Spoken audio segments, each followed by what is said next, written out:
तहरीक इंसाफ का गन साफ, इस्तेहकाम वाला पाकिस्तान देकर जा रहे हैं। मुल्क में मुआशी इस्तेहकाम होगा तो आम आदमी की हालत बेहतर होगी। वफाकी वज़ीर इत्तलात मरियम औरंगज़ेब कहती हैं 2018 के पाकिस्तान की मईशत को मजीद इस्तेहकाम दिया होता तो आज ये मुल्क डिफॉल्ट के दहाने पर न होता।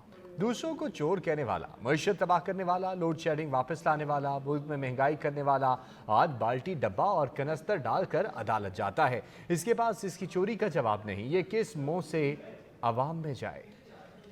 जो पिछली हुकूमत थी वो मुसल्लत शुदा वज़ीर आज़म के तहत मुल्क को इस धाने पे छोड़ कर गई थी। पेट्रोल की प्राइस सिर्फ इसलिए कम की, अपना IMF का प्रोग्राम था, पता था कि इसके बाद मुल्क के साथ क्या होगा, और अपने सियासी मुखालफीन को जो आईनी तरीके से मुल्क की तारीख में पहली दफ़ा हुकूमत में आए वोट ऑफ नो कॉन्फिडेंस के जरिए, उनके साथ दुश्मनी में अवाम दुश्मनी करके चले गए।